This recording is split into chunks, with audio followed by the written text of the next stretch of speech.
Bien, obviamente estamos hablando en torno a el miedo a lo desconocido, no estamos hablando del miedo a la incertidumbre, el miedo a que nos llegue la factura del mes, el miedo a que nos despidan del trabajo, el miedo a que nos abandone la persona que amamos. Estamos hablando del miedo a lo inexplicable, a lo desconocido, aquello que no es tangible. Y a través de la voz de estos expertos de distintas disciplinas, tratamos de tender un puente para que tú que estás en tu casa escuchando este debate, participes en él. Mónica está pendiente de los comentarios y aquel caso que sea relevante y que creamos que debe ser sometido a este debate, pues va a saltar inmediatamente. Sin embargo, hay una forma ancestral de combatir el miedo, una forma en la que la humanidad se ha refugiado a través de los siglos, que es la religión. Tenemos con nosotros al padre César Augusto desde Cali. Padre, manifiéstese. La religión siempre ha dado una explicación a lo esotérico, a lo sorprendente, a lo misterioso, interpretándolo de una forma canalizada hacia unas creencias, hacia una estructura religiosa que de alguna manera pretende dar explicación hacia sus fieles de lo que acontece, de lo que viven y de lo que en algunos casos les atormentan, porque el padre es exorcista. Buenas noches desde Cali, Pater. Muy buena noche, Rafa, y muy buena noche a toda la audiencia allá en sus diferentes lugares de descanso. Hola, Ida. Hola, Rafa. Padre, vamos directos al meollo del asunto. Sí, señor, así es. Gracias por aceptar esta invitación. El miedo a lo desconocido. ¿Cómo protege la Iglesia o cómo interpreta a sus feligreses, a sus fieles, la Iglesia, el miedo a lo desconocido? Bueno, el tema de el miedo a lo desconocido dentro de la Iglesia es también algo complejo, porque si vamos a tocarlo desde el punto de vista religioso, tendríamos que remitirnos desde ya al primer libro de la Biblia, al Génesis. Y si nos vamos al Génesis, nos tendremos que ir a Génesis en el capítulo 3, versículo 10, propiamente cuando... Se lo sabe, padre. Todo era oscuridad. Ha quedado claro que se lo sabe. Ah, sí, claro que sí. Génesis, capítulo 3. Donde se establece que Adán y Eva, cuando vieron a Dios, o cuando escucharon, mejor dicho, la voz de Dios, de inmediato lo que ellos hicieron fue esconderse. Cuando Dios dice, ¿por qué te escondes?, dice Adán y Eva, sentí temor, miedo. ¿A qué sintió miedo? Pues obviamente a que los vieran desnudos. Pero si vamos a verlo desde el punto de vista religioso, desde ahí podríamos hablar de que ya se inició el proceso del miedo dentro del factor religioso, ¿cierto? Pero yo soy sacerdote, pero soy muy dado a ser de ese tipo de sacerdote medio rebelde, porque la religión y la Iglesia le mete miedo a la gente, incluso a lo desconocido. ¿Cómo así? Al infierno. Le mete miedo a no tener un previo conocimiento de Dios y al no sentirse seguro de Dios, y tiende muchas veces a haber manipulación psicológica. Entonces hay que Un momento, Aida, no te lances, tranquila, loba, tranquila, no le esconde las garras. Bien, es un planteamiento. Lo cierto es que la Iglesia católica, que es la que de más cerca nos toca a los que estamos aquí reunidos hoy, a lo largo de los siglos, ha utilizado el miedo como una de sus herramientas de difusión. No voy a hablar de la Santa Inquisición, Dios me no. Pero sin embargo sí es cierto que el pecado, el infierno, toda esa forma... Es que así nos criaron, todos pecados. Forma pues un panorama que a uno le sobrecoge un poco, ¿no? Bien, Pater. Pero espere. Bien, pero espere, porque de miedo sabe mucho un queridísimo amigo que desde México inició su carrera de investigación a lo paranormal. Tiene un paralelismo con Fernando, cada uno con sus diferencias.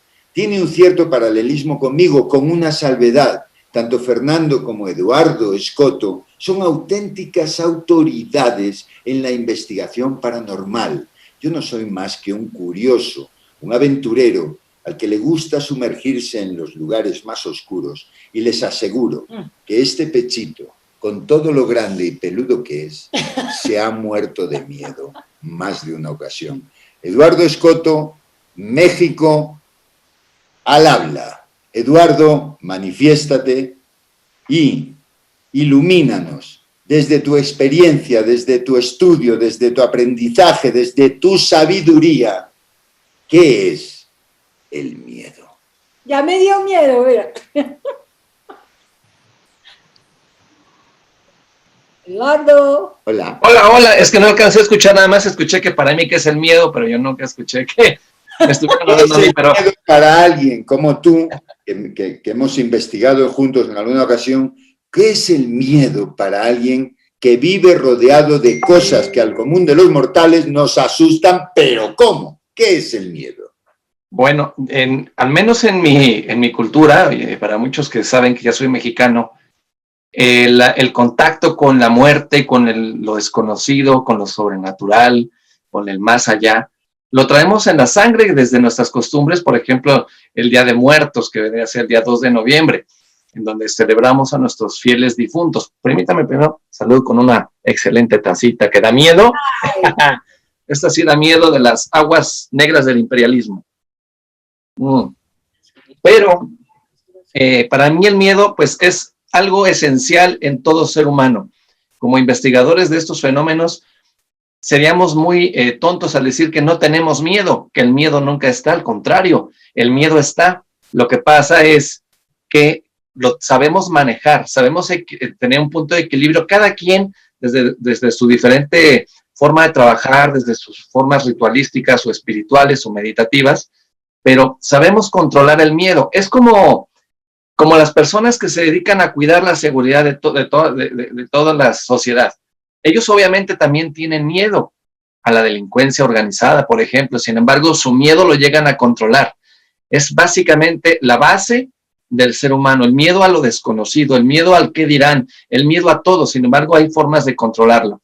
Aquí es bien interesante que nos acompañe el padre, porque una de las características que se presentan, por ejemplo, en los casos de posesión demoníaca, y no me dejará mentir el padre, es que entre lo que es la posesión demoníaca y una esquizofrenia, por ejemplo, los síntomas son idénticos, solamente que una persona que tiene esquizofrenia, cuando entra en crisis, entra en clímax y la crisis va decreciendo hasta que se tranquiliza.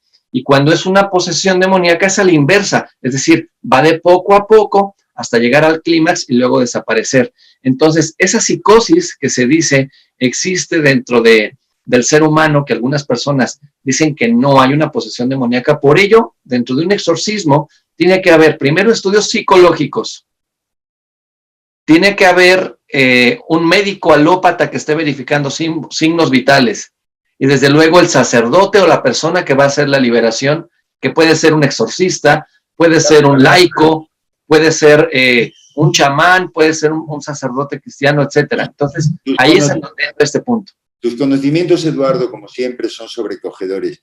¿Tú recuerdas la última vez que pasaste miedo a lo desconocido, obviamente? No, pues creo que eso todos los días está ahí, porque uno no deja de sorprenderse cuando, por ejemplo, ahora con la caja de espíritus, hace unos días que hice el experimento, llega esa sensación, esa adrenalina. O sea, el hecho de salir a investigar un lugar embrujado, una casa abandonada, el hospital abandonado, esa adrenalina es el miedo, y eso es lo que creo que nos volvemos adictos en cierto momento, al miedo. Bien, adictos al miedo, henos aquí reunidos. Para los que acaban de engancharse a este debate, a este live, estamos tocando un tema que todos, absolutamente todos nosotros, en algún momento de nuestra vida ha llamado a nuestra puerta. El miedo a lo desconocido. Todos saben que yo defiendo la teoría de que absolutamente todos, en algún momento de nuestra vida, hemos vivido un fenómeno inexplicable. Lo que pasa es que algunos son tan cotidianos que no les damos importancia. ¿Cuántas veces has estado pensando en alguien sin ningún motivo y ha sonado tu celular y era esa persona marcándote? Eso es un fenómeno inexplicable. Pero más allá de estos fenómenos está el miedo profundo, el miedo que te atenaza, que te paraliza. Desde este momento estamos muy pendientes a las redes sociales. Queremos agradecer profundamente a nuestra querida amiga Diana Hernández, que ha hecho una donación de 20.000 pesitos a la causa. Eso es que da miedo, Diana, que te desprendas tan alegremente de tu dinero. Quieres ahorrar, hija, pero muchas gracias de verdad. En este momento vamos a escuchar las sabias palabras de esta mujer sensual, inspiradora, sabia. Aidaluz Valencia va a hacer un abrebocas sobre su concepto del miedo y a partir de ese momento inicia el debate. ¿En qué consiste el debate? No son discursos, son opiniones certeras, concretas, sin divagar y pudiendo ser interrumpidas en cualquier momento por quien ose hacerlo. Cuidado con el padre, no lo interrumpan, que tiene el poder de Dios. Ahí va. Bueno, el miedo, obviamente, pues todos ya saben que yo tengo mi parte clínica, me he dedicado a estudiar mucho todo acerca del miedo, acerca de todas las reacciones cerebrales. A mí me gusta, y siempre lo quise así, a todo lo inexplicable desde muy chiquitica, intentaba darle una explicación lógica investigando. Entonces, para mí, y yo tengo clarísimo entre el miedo y el temor, porque el miedo es a estas sensaciones tangibles que yo les puedo dar una forma y que hay una segregación de adrenalina y de sustancias catecolamínicas en mi cuerpo. Pero el temor es a eso que no. Yo ahí no le digo temor, pánico a las arañas. A mí no me ha picado una araña ni me ha cogido, pero yo veo una araña y me da dolor de estómago. Me puedo llegar a la diarrea, aquí tranquilamente se los digo. No, Aida, no. Sí, me ha pasado. Y en investigaciones, por ejemplo, ya el miedo que se siente, y esto yo creo que Mauricio nos puede... pero tengo que interrumpir. No cuentes eso. No, porque vamos a ver. Si te dan miedo las arañas, jamás podrás probar este maravilloso cóctel que me ha dedicado el restaurante Serata, que se llama Viuda Negra. Mira. Aida, tienes que superar el miedo a las arañas. Oye, pero fíjate que es bien interesante lo que está diciendo Aida, porque la mayor parte de los lugares que se han investigado en ellos están aquí, son lugares abandonados llenos de arañas.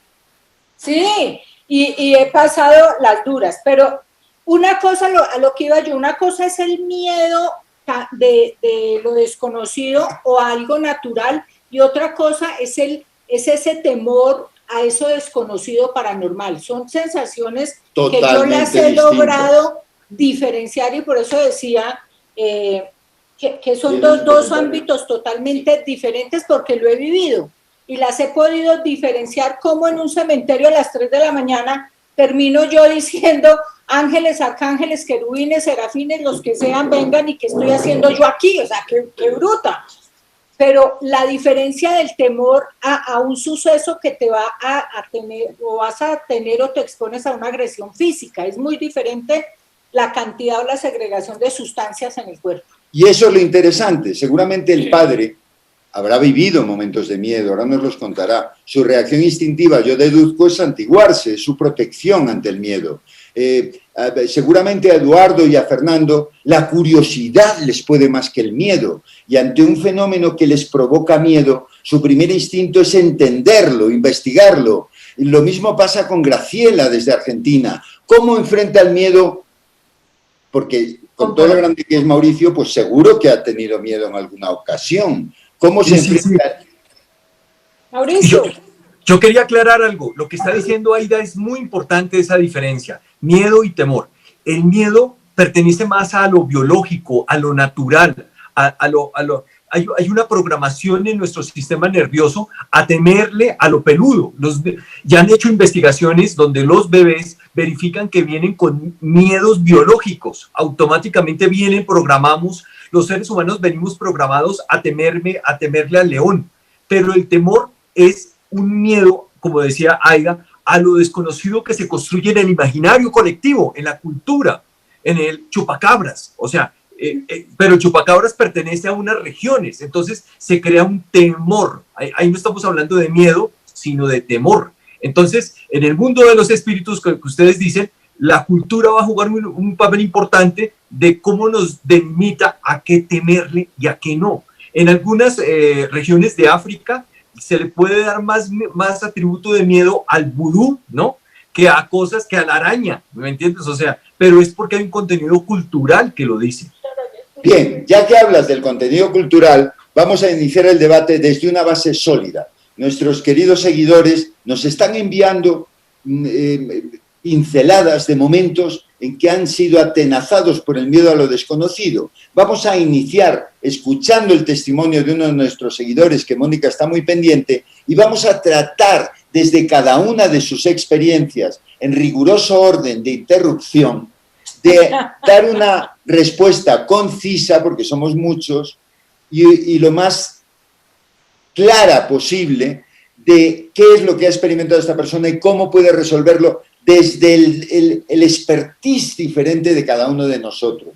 Mónica. Bueno, Jessica Páez dice que desde hace muchos años a su hermano lo ataca una sombra con un sombrero negro y que trata de ahogarlo. Hace muchos años esta sombra empezó a molestarlo y él suele ver ángeles alrededor de esas sombras, ve presencias, escucha psicofonías, pero no sabe cómo desarrollar este don.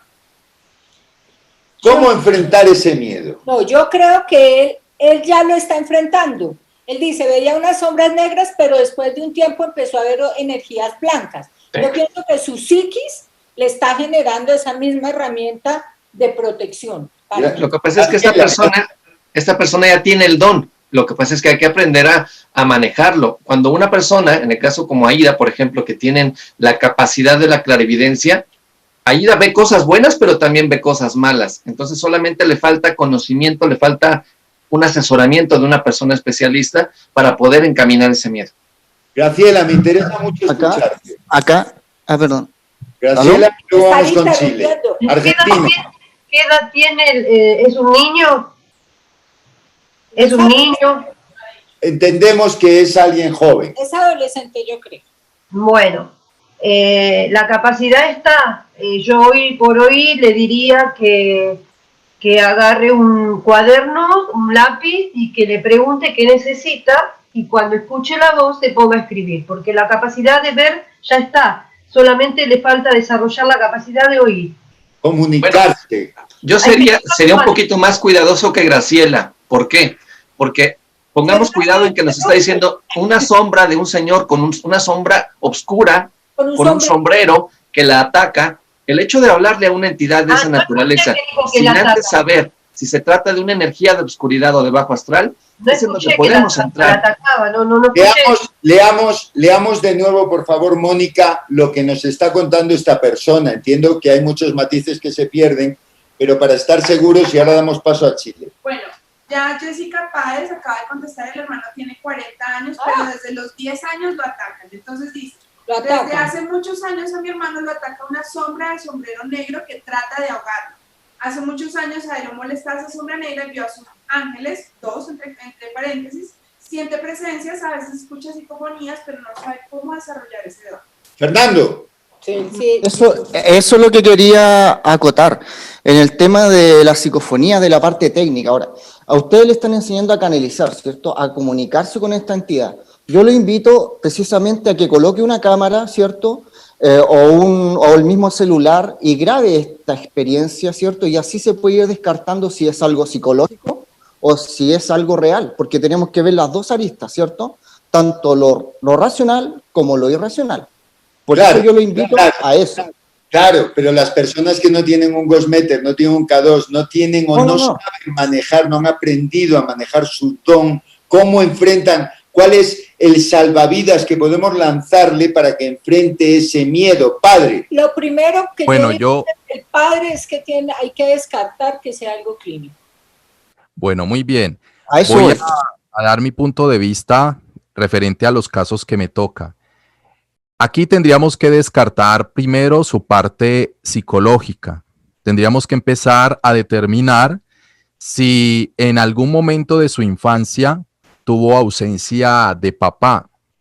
Si desde el punto de vista psicológico no tuvo ausencia de papá, hay que observar qué tipo de sensaciones o qué tipo de experiencias vive ahora siendo adulto, porque muchos de los casos que se presentan de esta manera en mujeres y en hombres tienden a verse desde un punto de vista de abusos también. Entonces, hay que primero mirar si desde el punto de vista psicológico o psicoafectivo no hay algún matiz que de pronto se vea flagelado, y si desde ahí no es, desde el punto de vista psicológico, entraríamos a determinar que hay una entidad. Bien, pero entonces yo le diría a Mauricio Morales que nos hable desde el punto de vista católico, porque ya nos han explicado el psicológico. Ok. No, Pater. El salvavidas. Igual que Graciela está diciendo, coge un papel y un lápiz. Bueno, y yo le diría... Igual que nos está diciendo Fernando, pon tu celular a grabar para tratar de analizar. Igual que Eduardo, desde el punto de vista religioso, ¿cuál sería el primer salvavidas? El primer muro de contención a ese miedo desde una fe. Desde la fe siempre vamos a decir, mijito, ore mucho. La Biblia. Mauricio Morales. La Biblia. Mire, ¿Cómo enfrentamos en primera instancia? Por supuesto, habrá que recurrir a un especialista, etcétera. Pero en primera instancia, el primer cortafuegos a ese miedo que te atenaza ante ese fenómeno, psicológicamente, desde la ciencia, ¿cómo enfrentarlo en primera instancia? en primera instancia hay que entender que hay personalidades con una tendencia a dejarse psicosear de los miedos culturales. Ojo, y hay personalidades más pragmáticas y más sólidas en donde no le comen cuento. Entonces, si este niño de 10 años va a estructurar una personalidad sensible, pero débil, susceptible, influenciable, no solamente le va a tener miedo a los fantasmas, a los espíritus, sino le va a tener miedo a los humanos, le va a tener miedo. Entonces necesitamos empoderar mucho más a este niño o a este adulto que ya está hablando. Necesitamos trabajar mucho más su poder interno. La misión de todo ser humano es venir a controlar su realidad, porque entonces todo va a poder alterarnos o afectarnos o jodernos. Y la psiquis de un ser humano es muy poderosa, o para el bien o para el mal, o para debilitarnos o para fortalecernos. Pero culturalmente, ¿qué voy a decir? Al ser humano le gusta volverse víctima, sensible, chaucero, histriónico. Entonces, la cultura no nos permite evolucionar de una forma madura para afrontar nuestros miedos. Siempre nos quedamos más en la historia del miedo que en la historia de la fuerza, del enfrentar, del superar. Vamos a hacer una ronda rápida ahora, después de la intervención de Aida, una ronda rápida para puntualizar este caso en concreto y pasamos al siguiente. Aida. Sí, yo creo que ya él tiene una defensa contra el miedo, y es la imagen de unas energías blancas, unos ángeles que le está viendo. Entonces ahí siempre que hay oscuridad, siempre viene la luz también. Él dice que ve una sombra negra con el sombrero, que es como muy característica de los que manejamos estos fenómenos paranormales, que se presentan así, es muy característico, pero está la otra parte. Yo me pego a que él mismo en su psiquis ya está desarrollando, que visualice una luz violeta y la fe en el que él crea para protegerse inicialmente, y luego vamos a investigar psicológica y físicamente qué puede pasar. ¿Quién quiere hablar? Yo le preguntaría si ya a él le han hablado. Si a él ya le han hablado, entraríamos nosotros a mirar qué necesitan ellos, o salvación o condenación. ¿En qué sentido? Muchos de los espíritus no evolucionados se camuflan. Tendríamos que analizar si este es un espíritu no evolucionado que lo ha venido acompañando constantemente desde la niñez, porque ya hay ángeles. Eso quiere decir que ha habido una lucha entre el bien y el mal. Generalmente los que manejamos este tema de lo paranormal o del tema de los exorcismos, lo que se refiere a sombras negras casi siempre son difuntos que vienen acompañados con un cierto rasgo oscuro o maligno, diabólico, y cuando aparecen las sombras blancas o las figuras blancas siempre pueden ser difuntos, personas cercanas a él, familia, incluso antepasados que vinieron a acompañarlo, o ángeles también. o energías espirituales. Bueno, ahí no estaría yo de acuerdo un poquito con el padre. Estoy de acuerdo en el hecho de diferenciar una cosa de otra. Sin embargo, el ser humano es un ser, somos muy conceptuales. Decimos que negro es malo y que blanco es bueno. ¿Y cómo saber que no es al revés? Conocemos muchas personas que se visten de blanco y son lo peor de la vida que hay. Entonces, toca tener mucho... Es como si dijéramos, bueno, entonces el padre está vestido de negro, no quiere decir que sea malo. Y es negro. Y es negrito, mi padrecito es negrito, pero no quiere decir que sea malo. Entonces, hay que aprender a diferenciar más que nada a nivel energético. ¿Qué le provoca a esa persona? ¿Te provoca miedo? Entonces es una energía que puede ser de un ser humano fallecido que no ha evolucionado. Pero yo ahí ¿Te provoca malestar? Es una entidad de bajo astral. Sí, también. Hay otra cosa. Nosotros mismos alimentamos, o él con qué comportamientos ha alimentado eso. Yo quiero que esta ronda la cierre Mauricio, pero me gustaría darle paso a Fernando y a Graciela con las últimas observaciones. Hay otra cosa súper importante. Yo lo invito a que tome el celular y grabe y haga preguntas. ¿Quién eres? ¿Qué quieres? ¿Por qué estás acá? Dame un nombre. Y a través de esas preguntas él podría determinar qué tipo de entidad es. Recordemos algo súper importante. Hay que tenerle miedo a los vivos, no a los muertos. Graciela. Y a los que se pasan de vivos también. Cambia. Bueno, principalmente tener fe, rezar, pedir a Dios o a la religión o al universo o a los ángeles o los arcángeles, pedir protección, realizar con este ser una comunicación a través de la escritura o de las voces, pero principalmente lo que yo creo es que este ser, basada en mis conocimientos sobre el estudio del espiritismo, quizás este ser no puede evolucionar porque tiene una deuda.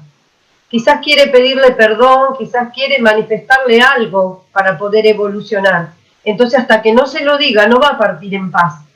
Entonces, yo creo que tiene que tener fe, tener confianza de que no es nada malo, darle la oportunidad a este ser de que se comunique a través de las voces, a través de una psicoimagen, a través de la escritura automática, y que este ser le pueda expresar lo que le quiere decir para que pueda evolucionar y por fin pueda partir. Sí.